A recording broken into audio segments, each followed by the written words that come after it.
Continuamos. En línea con Abner Berruecos. 98.3, ya estamos en la entrevista hoy con nosotros David Saucedo, a quien saludo con mucho gusto. Él es consultor, sí, especialista en temas de seguridad, consultor político, y te saludo con mucho gusto. Gracias por estar con nosotros, David. ¿Qué tal, Abner? Quiero saludarte a ti, a tu auditorio, a tus órdenes. Gracias. Oye, pues ya arrancaron, son 10, 11 días de campaña, en el caso de aquí del estado de Guanajuato, con las candidatas a la gubernatura, en el caso de Livia Denis, en el caso de Alma Alcaraz, por Morena, por el PAN, por Yulma en Movimiento Ciudadano, y todas comenzaron como en lo nacional, con el tema de los más importantes, seguridad. ¿Qué te parece hasta este momento, cómo es que salen, cómo es que hablan a los medios de comunicación y ahora ya en campo sobre este tema en particular, como es el tema de seguridad? Bueno, hay dos perspectivas, una postura defensiva, que es la que asume la candidata del PAN, Livia Denis. De hecho, todas las mediciones nos indican que la merma que tiene el Partido Acción Nacional en su intención de voto se debe esencialmente al tema de la inseguridad. Y la candidata de Morena, Alma Alcaraz, asume una postura agresiva, de crítica hacia el dúo dinámico, al fiscal Zamarripa, a Álvaro Cabeza de Vaca, al propio gobernador, y en un tercer plano, pues esta Yulma también se hace eco de esta voz de esta postura que asume Morena. Me parece que es perfectamente normal que hasta el momento el tema de la seguridad pública esté ocupando un lugar importante en el debate político electoral. Es muy difícil que durante una campaña se pueda generar un plan como tal. Lo que generan las candidatas y candidatos en otras latitudes son eslogans, frases de campaña para ganar la nota de 8 columnas, para congraciarse con su electorado o para, en su caso, defenderse y responder a los cuestionamientos que hay por parte de los distintos medios de comunicación. Te diría que un punto que se anotó a su favor la candidata del PAN fue de entrada satisfacer esta curiosidad que teníamos muchos por saber si habría continuidad de Álvaro y Zamarripa en las responsabilidades que tienen a su cargo. Fue muy contundente al momento de expresar que en el caso de que ella triunfara no habría tal continuidad, y en el caso de Alma Alcaraz la obliga a avanzar un poco más en la narrativa que había construido de crítica hacia el desempeño de las autoridades de Guanajuato en materia de seguridad. Es decir, digamos, se anticipa Livia, ¿no? Por lo que hemos platicado, por lo que comentas, a final de cuentas dice, me adelanto y de una vez les digo, esto es lo que voy a hacer. Álvaro no va a estar, y el fiscal, hay ciertas cosas en las que todavía se tienen que procesar porque no es directamente de ella, pero dice, yo sí definitivamente de una vez se los digo, en el caso de Carlos Zamarripa tampoco podría estar en mi administración. Esto cambia de lo que estás comentando, sí cambia el que van a dejar de atacar, sí van a tener que ver o revirar para otro lado en el caso de Alma y de Yulma. Yo no lo veo mucho así, pero no sé si tú lo compartes. Coincido plenamente con tu apreciación. Todas las posturas que se asumen en campaña tienen que someterse a las encuestas. Es decir, si un candidato asume una narrativa, si se tiene un desempeño particular en un debate, si hay un evento de alto impacto a nivel estatal, si anuncia alguna propuesta, tendría que tener un impacto en encuestas. Hasta el momento percibo que las posturas que han emitido las dos candidatas principales en la contienda no han impactado en el ánimo del electorado. Hace falta ver encuestas más recientes, no tengo ninguna que haya ocurrido, que se haya levantado en estos días, pero me da la impresión de que hasta el momento el desempeño de ambas candidatas es inercial.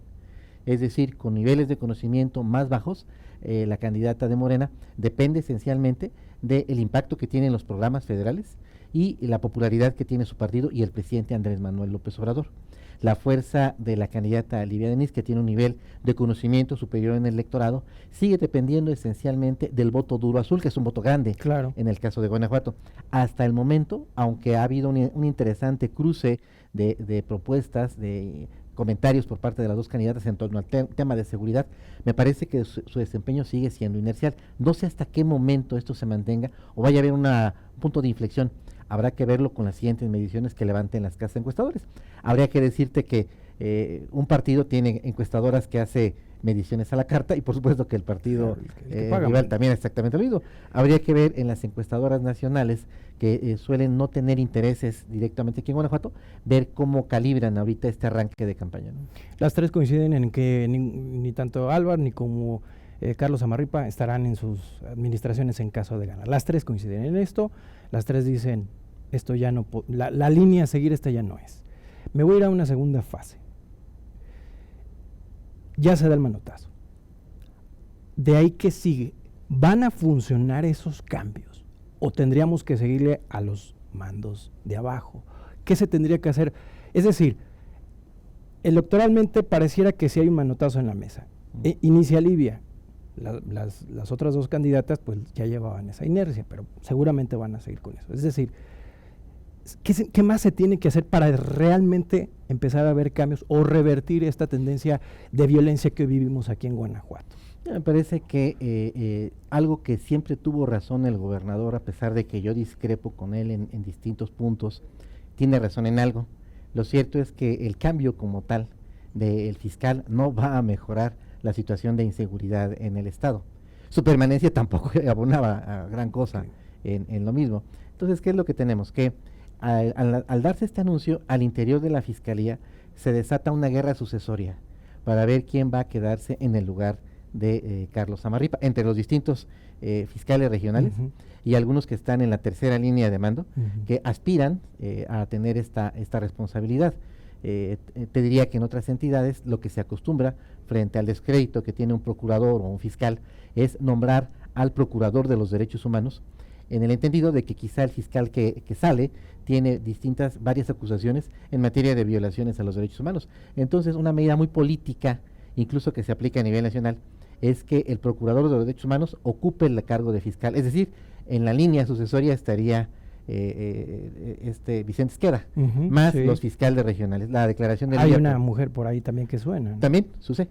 Entonces, lo que tenemos ahí es una disputa al interior de la Fiscalía para ver quién ocupa esta posición. Con relación a Álvar Cabeza de Vaca, lo mismo. Hay secretarios de Seguridad Pública de algunas ciudades importantes y también mandos dentro del FESPE que también están ávidos de ver cuáles son las condiciones en las cuales se puede dar ahí la nominación y la designación para que ocupen este cargo.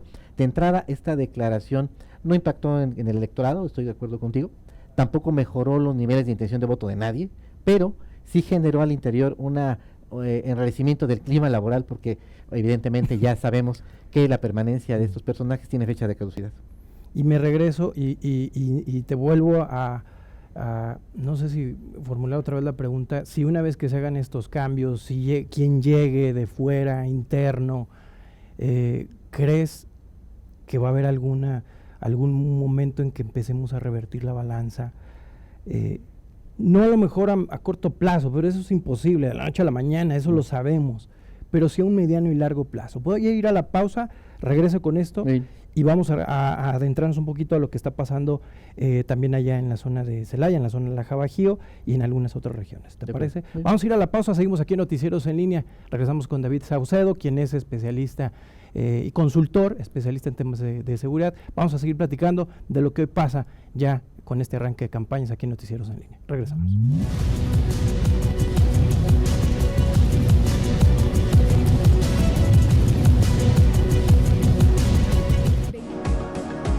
Síguenos en nuestras redes sociales: Facebook, Instagram, TikTok, X, YouTube, WhatsApp, Telegram. Noticieros en Línea.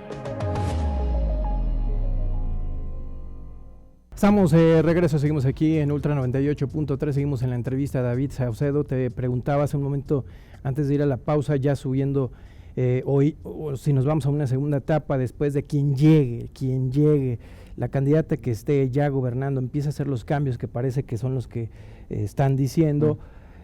Si va a haber, no digo que a corto, pero sí un mediano y largo plazo, cambios de lo que hoy estamos viviendo, como es el tema de homicidios, de extorsión, etcétera. Va a haber un cambio importante una vez que se muevan estos dos mandos. ¿Qué más se tendría que hacer para empezar a ver o a revertir estos números? Me pesa mucho decirte lo que voy a comentar a continuación, pero la pacificación de Guanajuato no depende de las decisiones que tomen ni el gobierno federal ni el gobierno del estado separado o en conjunto.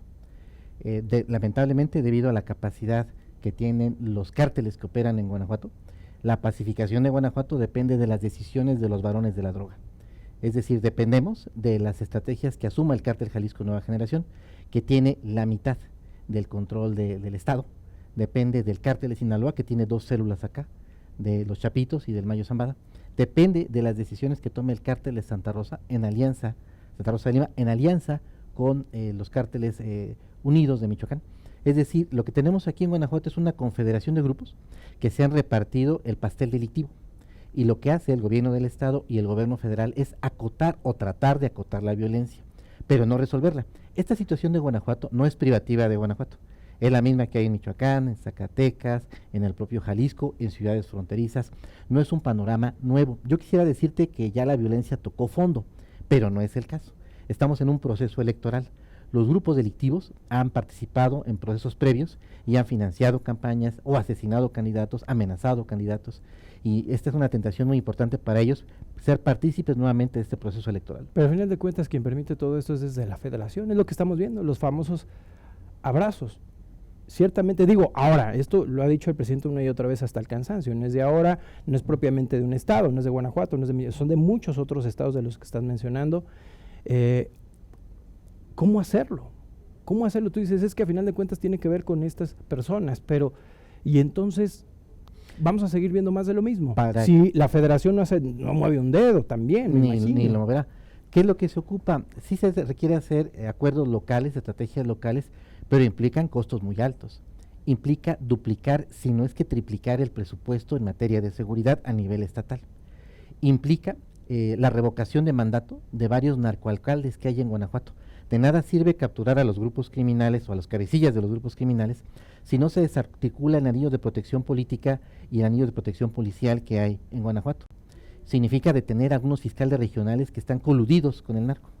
Significa detener a mandos de fuerzas de seguridad pública del Estado que colaboran con los grupos criminales. Significa detener a algunos alcaldes que están recibiendo ahorita financiamiento para su reelección, pero de todos los partidos. Significa eso, y significa que los grupos del narcotráfico, al verse investidos de manera tajante con una estrategia como la que estoy comentando, pues tienen los hombres, los recursos y las agallas para poner en jaque al gobierno del Estado. Ellos sí tienen la capacidad y enfrentarían con una narcoguerra al Estado que lo intentara. Esto ya ocurrió en, por ejemplo, Zacatecas, entre el nuevo gobernador David Monreal, y lo reciben con una camioneta con cadáveres dentro de su, enfrente de su palacio de gobierno. La gobernadora también de Zacatecas, en su momento cuando se atrevió a investir a los Zetas, fue secuestrada y la atusaron.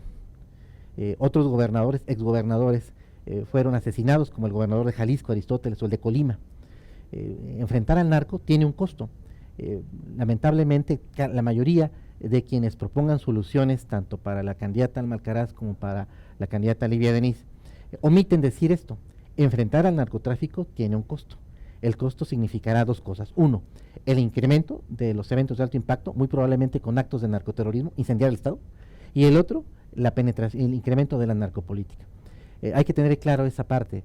Si queremos combatir la situación de inseguridad en el Estado, y si ese impulso viene por parte de un trabajo conjunto o en lo individual del gobierno del Estado y el gobierno federal, va a incrementarse la violencia. Antes de que las cosas mejoren, tendrían que empeorar. Que es algo con lo que seguramente se van a enfrentar. Y escuchaba, por ejemplo, en Michoacán, cómo hay candidatos que se están bajando de la contienda. Hay una lista larga, estamos hablando ya de más de 20. En la primera ocasión, el Partido de Acción Nacional, en algunas entidades como Sinaloa, Tamaulipas, en el pasado, ya se habían abstenido de presentar candidatos a cargos de elección popular, justamente porque no había condiciones para que se desarrollaran campañas equitativas. Hay municipios en esas entidades en donde son los cárteles los quienes designan a los candidatos. En Guanajuato ya existe algo parecido, mediante el financiamiento negro que reciben algunos candidatos a las alcaldías y mediante una estrategia de ataque, de amenazas en contra de candidatos. Ya en Guanajuato ya había ocurrido, pero había ocurrido de manera silenciosa. El primer alcalde electo que fue asesinado fue Rogelio Sánchez Galán, ya hace, creo yo, más de 10 años, alcalde electo de Jerécuaro. Un candidato, Remedios Aguirre, de Paso del Alto, fue asesinado, iba punteando las encuestas y se negó a acatar las directrices del narcotráfico. Otro precandidato, ya en época más reciente, Toño Acosta, de parte del PAN, fue asesinado también en Juventino Rosas, porque no aceptó replegarse ni doblarse frente a los intereses del narco. me pesa mucho decirlo, pero este proceso electoral pinta más o menos en esta misma línea. Híjole, bueno, pues ahí está parte de lo que hoy se espera. Yo preguntaba esto porque a final de cuentas pues son de las cosas con las que se van a enfrentar los que han levantado la mano. No ha sido fácil, yo lo digo varias veces sobre que muchos se aventan la pelotita, si es responsable la federación de lo que vivimos, si es responsable ciertos municipios, si es responsable el Estado, y a final de cuentas, por lo que comentas, es un todo, a final de todo lo que estamos hablando a final de cuentas, ¿no? Entonces va a ser difícil, no va a ser nada sencillo la estrategia que se tenga, la que sea, de la candidata que sea o la que se quede, junto con los alcaldes y alcaldesas que se queden, enfrentar a lo que vivimos en los próximos años. Eso es un hecho, así va a seguir y va hasta peor, seguramente. Quizá el principal riesgo que haya en el proceso electoral actual es que los grupos de los que acabamos de hablar tengan un partido predilecto. En Michoacán jugaron a favor de un partido político, de Morena. El Cártel Jalisco jugó a favor del Partido de Acción Nacional en Aguascalientes. Los narcos no tienen partido. Seleccionen aquel proyecto político o candidato que sea afín a sus intereses criminales. Yo la duda que tengo ahorita, y te la confieso, es de qué lado van a jugar los grupos criminales. No tengo claro. Bueno, te agradezco mucho, David, por estar con nosotros, seguir platicando de estos temas. Seguramente, no sé, más adelante tengamos la oportunidad de seguir platicando, haciendo un corte de caja, quizás ya arrancando las campañas ahora de alcaldes y alcaldesas, los que están levantando la mano, y seguimos platicando y también de esto y demás números y cómo van las encuestas y demás. Con todo gusto, Abner. David Saucedo, gracias por estar con nosotros.